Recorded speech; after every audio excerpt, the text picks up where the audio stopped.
on a very close scrutiny of the alleged references to Muhammad in the Bible as a prophet, they absolutely have no relation to the prophet of Muhammad, nor prophesy his coming. Muhammad is not mentioned in the Old Testament. Muhammad is not mentioned anywhere from Genesis to Revelation. Muhammad is God's true messenger. That's a joke.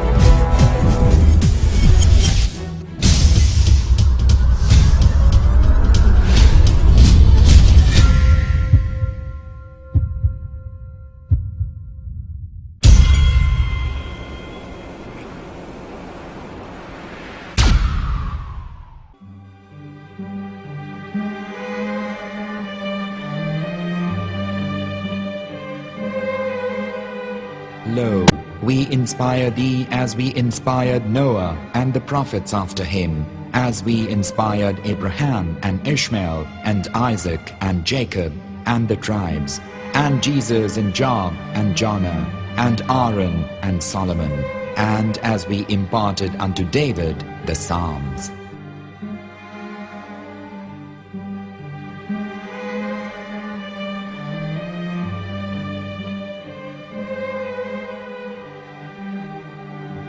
The verse we've just heard is from chapter 4 of the Quran. In the verse, God is affirming to humanity that Muhammad is indeed the recipient of a divine guidance, just as Noah, Abraham, and the rest of the prophets. However, some Christians and Jews today don't believe that Muhammad was a prophet and the covenant that God made with Abraham. And since the Quran is not their book of authority, in this video I'm going to show you that the book you're holding in your hands contains the name off the seal of prophethood, the Prophet Muhammad.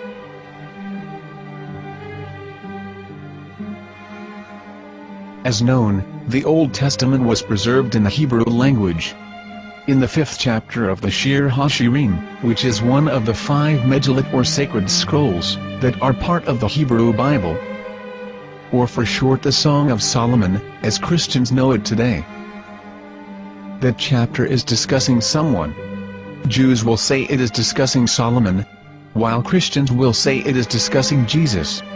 Considering this is the Songs of Solomon, it would seem logical that it is discussing Solomon. The verses, describing this mystery man, have the narrator's speech conjugated in the feminine, meaning it is a woman who is describing this man. So it is possible that it is one of Solomon's wives discussing her husband Solomon. However, Christians assert that Jesus is being discussed, and that the chapter is describing a man who was not yet alive at that point. A prophecy.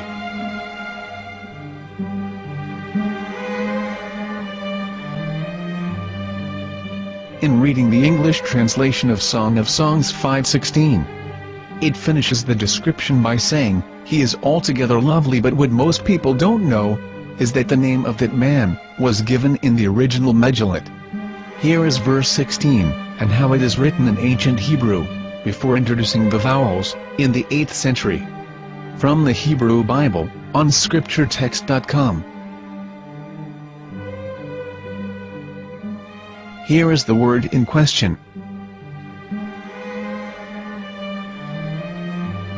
This word is made of 4 letters. Mem, Het, Mem, Dalet. Now when reading the word as it is written in its original form, with no vowels, it can be read as Muhammad, which is the name of the Muslim prophet, or as Mamad with no A after the H. According to Ben Yehuda's Hebrew English Dictionary, it is correctly pronounced as Muhammad, not Mamad. So how we're going to know for sure if it's pronounced as Muhammad, the Muslim prophet, or as Mamad, a random Hebrew word? The only way is to give the verse to a rabbi and say to him, "Please read." Here is the Song of Songs 5:16, and how it is read by a rabbi from a Hebrew Jewish site. Please notice, the im in Hebrew is a plural of respect.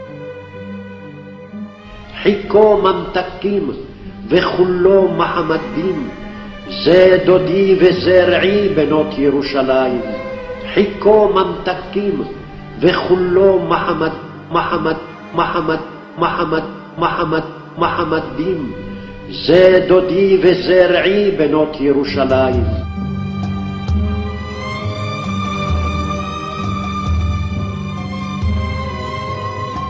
We are coming out from the darkness. There are no other gods but God, and Muhammad is his messenger.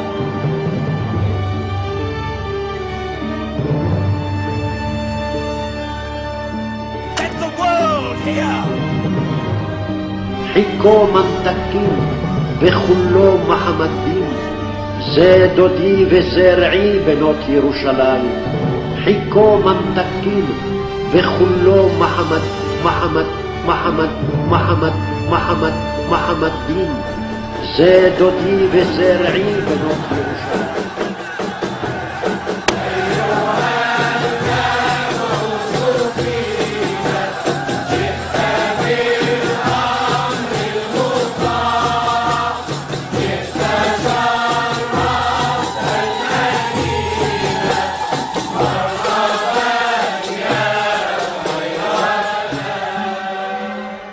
Here is the famous SDL translation tool, which includes a professional human translation as well as an online translation. We're going to copy our Hebrew word of the Song of Songs directly from the Jewish site. It's the same site where you can hear the rabbi reading the verse in Hebrew. All links are in the description, so we're going to copy the word and paste it and ask, please translate. Are they going to translate the meaning of the name of that person, as the Bible translators did? Which is the praised and the lovely one, or are they going to keep the name as it is? Well, see it yourself. Here is the World Lingo Translator. The result is the same. It's Muhammad.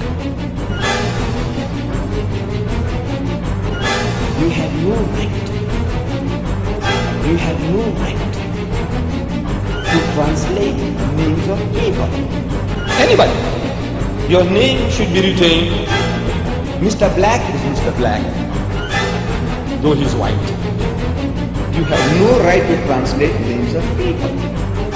But they have been doing that. Muhammad they translated as altogether lovely. But the word Muhammad is there in the Hebrew language. The word Muhammad is there in the Hebrew language.